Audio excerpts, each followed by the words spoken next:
Hey guys, good morning. Ayan, magandang umaga sa inyong lahat, sa mga viewers of today's Mobcast episode. I am very excited. I'm very excited because of, three things. First, we're doing this for the first time, this Mobcast.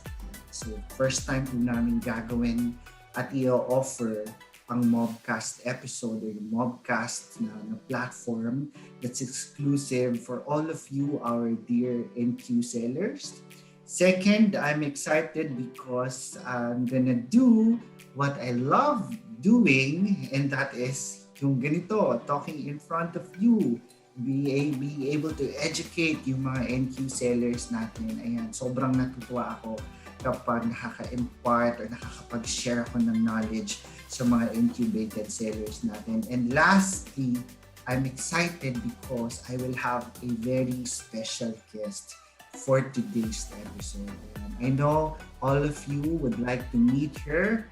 Ayan, kasi ang ating special guest for today ay isang former NQ sellers just like you.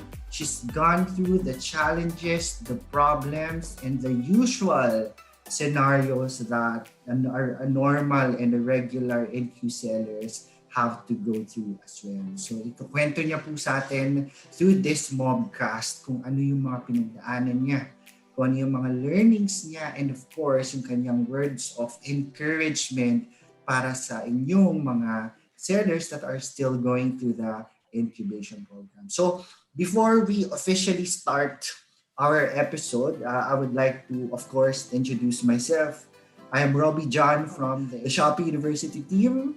Ayan, so I might be familiar to some of you, or I hope to all of you, kasi I've done like a lot of NQ online courses already, and I know that most of you have participated or have attended at least one of my online trainings. And so, kilala nyo na po sana ako. So, I will be the host for today's Mobcast episode. Yan, so kami at yung special guest ko ang magkukwentuhan ngayong araw na to para mabigyan kayo ng tips, ma-share sa inyo yung mga best practices para maging successful ang inyong incubation journey. So, hindi ko na babatagalin pa kasi just like you, I'm also very excited to finally be able to have a conversation with, of course, no other than Miss Judy Chen. Yan, Miss Judy Chen is the owner of Grocermart PH. Hello, Miss Judy. How are you today? Hi, Robby. I feel very excited and masaya talaga ako. And I also want to thank you for inviting me to join this special Mobcast session for NQ sellers. Nako, Miss Judy, actually the pleasure is ours. Maraming salamat. Pinuunlakan mo kami ngayong araw nito para maging guest namin. So, Miss Judy, let's start this kwentuhan. Gusto ko po munang bigyan kayo ng chance to introduce yourself sa mga viewers natin, for those that are tuning in sa ating episode for today. Okay, so hi, my name is Judy. So I have a shop in Shopee named Grocermart. We sell groceries at a very affordable price. Grocermart PH, sorry. Yeah. And I also went through incubation last March and was endorsed to ST management noong May lang. This month lang.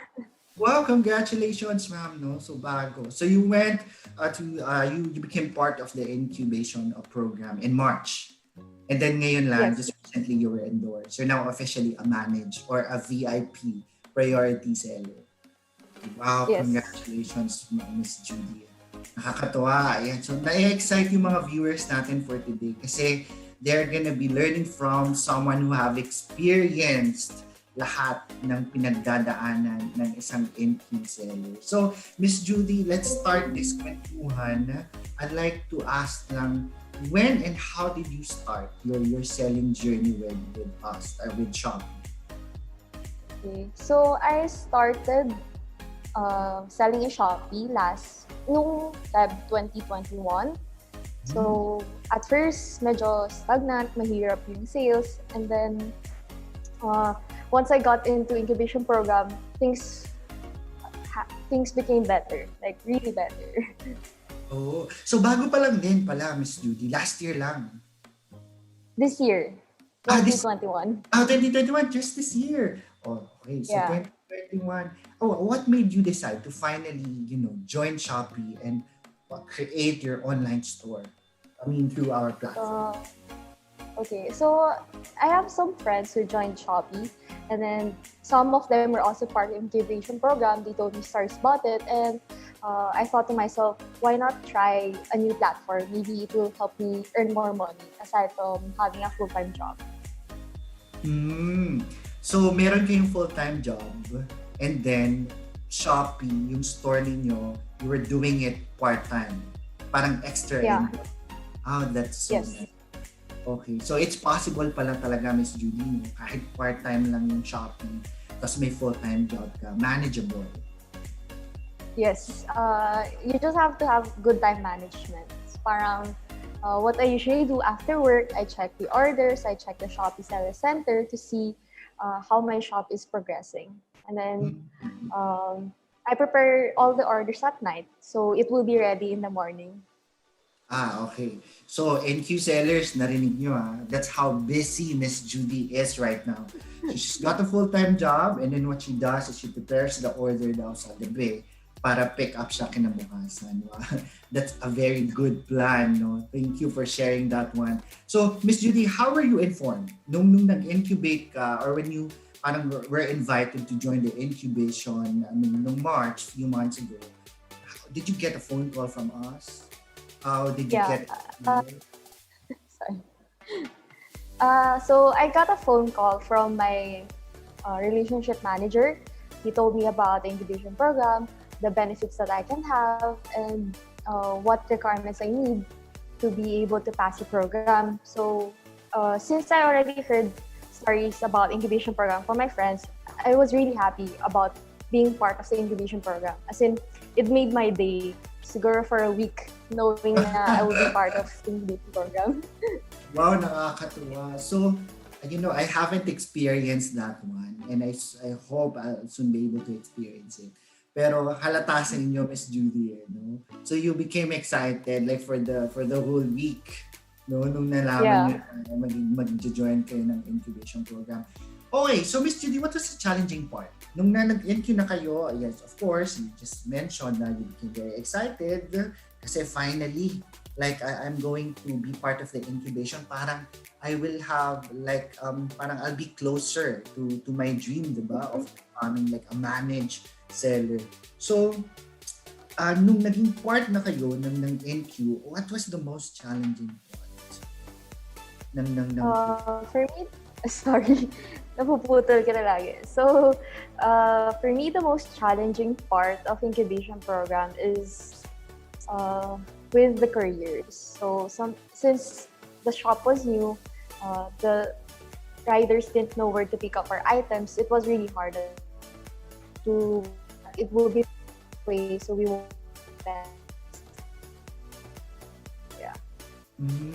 So, kapag may ganong problem, Miss Judy, sa courier, what do you usually do? Do you contact customer service, or do you report it to your NQ manager? Ano yung madalas niyo pong ginagawa? I actually do both. So first, I always email the customer service kasi tinry ko sila i-chat sa Pixie chat, and then tinry ko rin tawagan. But for me, I think pinaka-effective is emailing them. And then I also told my relationship manager about it, so he would be able to follow it up. And then usually the next day, nakaka-pick up na. And after that, super konti na lang yung cases na hindi na pick up on time. So masaya sa feeling, no, Miss Judy, kapag yung order na pick up. Kasi pinagpaguran mo nung gabi, prepare mo siya, tapos hindi na pick up, of course, it kind of felt sad kasi pinagpaguran mo siya. And then, kapag in-escalate mo or ni-report mo siya sa either customer service or you email the customer service and then mapipick up na siya, nakakatuwa sa pakiramdam, Miss Judy. Parang, finally, na-pick up na yung mga orders. Yes. So, okay, so that will lead me to my next Definitely. question. Apart from that, what else do you think, if you can still recall the time that you were still part of the NQ, what do you think was the most enjoyable part of, being part of the NQ program? Ano yung pinaka na-enjoy mo at talagang nasabi mo na, I'm so thankful I became part of this initiative or this NQ program? Okay. So, before kasi ng incubation program, we didn't have any marketing coaches. So, in incubation program, my relationship manager gave me flash slots. So, every time na may mag-order through the flash slots, I was really happy. Kasi may one time, nag-out of stock yung stock namin because of flash. And then, yeah, as in super saya ko no na nauubos and then we ordered right away. Nag-reorder na kami para we have more stocks the next few days. So nakakatuwa po pala maging part ka ng flash campaign. So di ba nakakakaba din yun, Miss Judy, di ba? Nakakakaba din siya kasi parang first you think if will the customers buy my product kahit naka-flash. And then kapag nag-sold out naman siya in a span of let's say minutes or hours, ang next naman na kaba factor is, will I be able to fulfill all these orders? Normally, Miss Judy, kapag nung nag-join kayo ng Flash, ilan yung kinocommit ninyo na stocks? Kasi di ba you get asked yung how many available stocks you have in your warehouse? Are you asked to parang give us a commitment na yes, I'll be able to fulfill this number of stocks for Flash campaign? Yeah, meron. Usually, I commit around 25 per item. Per item? 25. Yes. Wow. And then, how many items usually you endorse? I mean, you nominate for Flash campaign? For Flash campaign, around 6 per week, I guess. Wow. So 25 per item and then 6 different products or 6 different items. Yes. Tapos na-fulfill nyo agad. Nakakatuwa nga naman yun. If you can think about it, no, mga sellers, those that are watching us right now, isa sa magandang feeling yan. Yan, tulad nga ng sinabi ni Miss Judy, nakikita natin, she brightens up. Every time she mentions na yung sa order, yung sa flash, nakakatuwang i-imagine na you're able to parang outbound yung items mo ng ganun kadami. Let's say 25 items, yung i-commit mo for 6 different products, diba? Imagine how yung big is the effect or non yung kanyang contribution sa growth ng inyong store. Okay, so Miss Judy, well, thank you for that one, for answering that question. What kind of preparations? So, kunwari, ito na, you're informed or you're advised na, yes, Ma'am Judy, you're actually, congratulations, you're actually selected and your products are going to be part of our Flash campaign. So, what are the usual preparations that you make? Do you hire additional manpower or do you parang get or ensure at least 20% buffer stocks and order it from your supplier even before the campaign starts? Yeah, actually, nung malapit na yung big campaigns like Double Sale, we actually hired extra manpower and then we also added our stocks to ensure that we will be able to ship them out on time. Kasi mahirap magkaroon ng penalty eh. That's what I learned. Yeah. Pero from joining the... Sorry? Okay, since you mentioned, Miss Judy, yung word na penalty, have you incurred ever, like during your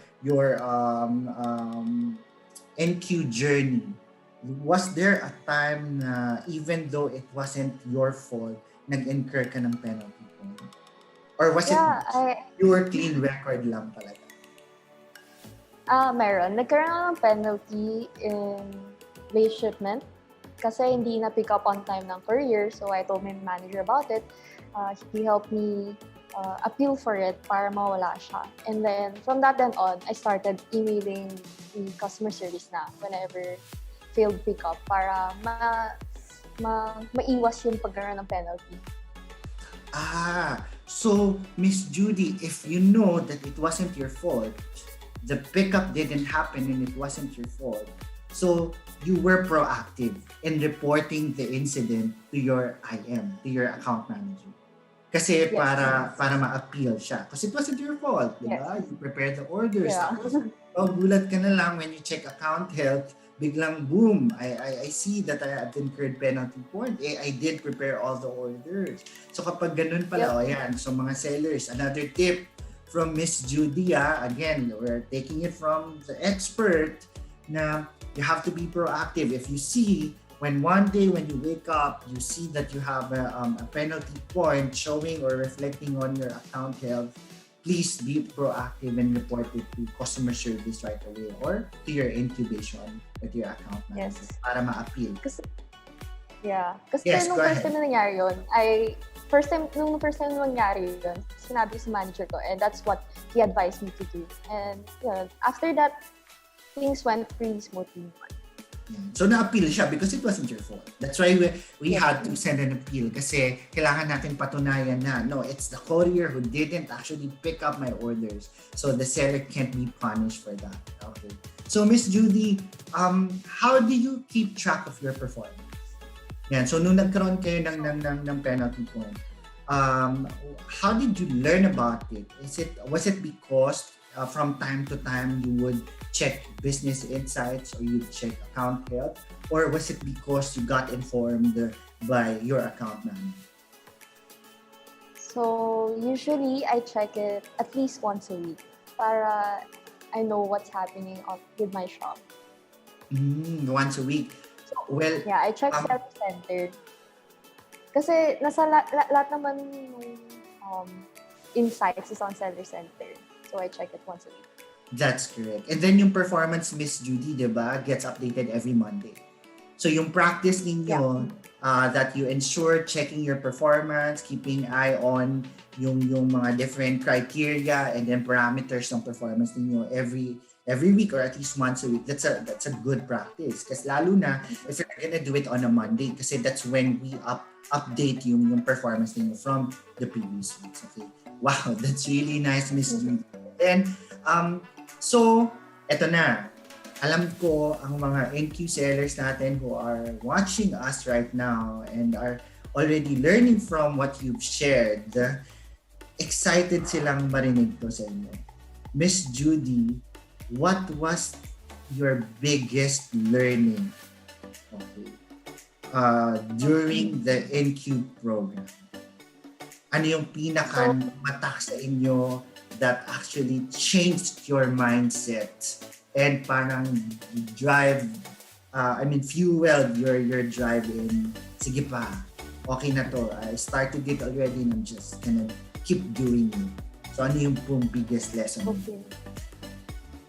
For me, biggest lesson is siguro you should learn you should be familiar with the platform. So I did that by joining the campaign, and then I had a good relationship with my manager, and then so that because of the good relationship, we were able to set small goals at a time, and whenever we reached the small goals, we were really happy about it. For example, since I was a new seller, we actually had a goal to reach at least 3 average daily order, and then once we passed that, we changed it into 5 and to 10 and eventually into 20. Wow! So the original game plan was to just hit at least 3 orders daily. Tapos nag-improve yun hanggang sa you're surprised na you're getting 20 ADOs na pala. Wow! Yes, exactly. And that was because you had and you were able to build a good relationship with your account manager. Yes, and I also learned the basics in how to navigate the Shopee platform. So as in, I tried add-on deals, paid ads, and then yung mga marketing pushes na binibigyan ng manager ko. So whenever he would ask me, I said yes, because why not? Sayang naman yung opportunity to be exposed on the Shopee platform. So, ang laki pala talaga ng contribution, no? Miss Judy, ng account ng manager. Apart from, kasi you mentioned na you were also doing your own parang research. Diba? Was it through the Seller Education Hub? Nag-go through po ba kayo different articles sa Seller Education Hub? Or do you attend yung mga online trainings? O talagang it's just pure communication with your RM that time? It's actually 3. So, nag-join ako ng mga trainings and then sometimes I check the Seller Center Hub whenever I have questions and if hindi ko siya mahanap, I ask my really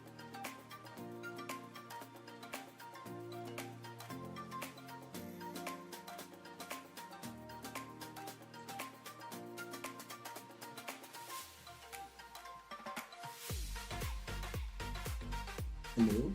yung Smile Incubation Program and then yung 4-4, I was shocked. Umabot kami ng 150 orders. Kasi hindi ko expect yun. Wow! Miss Judy, again. Yeah. Sorry. Okay, so I think we had internet issues, but yeah, we're still being recorded and we're still being watched by our dear NQ sellers. So I think I lost you po, Miss Judy, dun sa part na you were saying about reaching 150 orders. If you can please share that with us. Okay.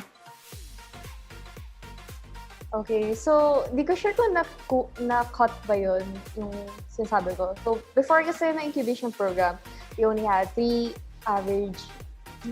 orders every 2 days. Then bigla ng incubation program, with the help of my manager and doing paid ads, add-on deals, and everything else, we were able to reach 150 orders per 4. Wow, that was 4-4, yung 150 orders. Yeah. Ang galing. Yes. Wow, congratulations. Nakaka-inspire naman.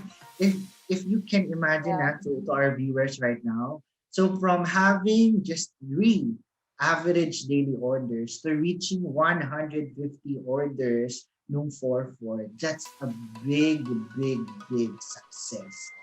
And that happened because, again, Miss Judy was not only proactive, but she's able to build a good relationship with her account manager. So alam na natin yung mga techniques. Ayan, dahil kay Ma'am Judy, nalaman natin, number 1, be proactive. Kapag alam mo na it wasn't your fault, you prepared the orders on time, pero hindi nangyari yung pick up, or anything else, no, for the matter na hindi naman inyong kasalanan, please be proactive. Report the incident to either customer service, you can call them, or email, and there's also an option to actually send it via chat or inform your account managers about it. And then, of course, dun sa sales naman, ang learnings now ni Miss Judy is yung having good relationship with her account manager kasi nagkaroon sila ng game plan. And it went well, it went successful. Kasi imagine from having just 3 daily average orders to reaching 150, that's a huge success. Okay? And last na to, Miss Judy, I don't want to take much of your time today. So I want and I'm humbly asking for your words of encouragement yan, sa mga fellow NQ sellers natin, Miss Judy, that are still going through the program right now. Baka yung iba kasi nalulungkot, yung iba nawawala ng motivation. So bilang ikaw, you have gone through all of that. Tapos you're now experiencing the success and the fruit of your hard work. Ano po yung pinaka-final words of encouragement that you may share with our viewers today? For me, siguro it's to set goals, even if it's small, and then try to achieve it with your manager. And for me, yourself then, you have to try to learn the basics to be able to reach these goals. And then once you reach it, aim for a bigger goal until you eventually achieve your dreams. That's very short, simple, but tumatatak sa isip namin. You have to aim higher and bigger kapag na-reach nyo na yung first or initial goal nyo. Okay, so Miss Judy, I can't thank you enough, for joining and for saying yes to guest in our Mobcast episode today. I appreciate you, and I'm sure all of the NQ sellers who are watching us right now would also like to extend their appreciation and their thanks for and imparting and sharing what you have experienced while you were still part of the incubation program. So again, fellow NQ sellers, those that are tuning in or are watching right now, please follow na din yung store ni Miss Judy Chen. It's Grocermart PH. Yan. So, hanapin nyo lang po sa Shopee. Follow nyo si Miss Judy. Do you have Instagram or Facebook accounts, Miss Judy, para ma-follow ka rin if you have mga events or promos na pwede nilang makita? We actually have a Facebook account, Grocermart PH then. But we're trying to improve it pa para we can reach more audience. Okay. But make sure that lahat ng orders will be to the app, the Shopee app. Okay. Miss Judy, thank you very much. I appreciate your time. Thank you. I hope to see you soon. And please take care of yourself. Mag-iingat ka po. Maraming salamat. Thanks rin, Robby. Thanks for the opportunity. Thank you.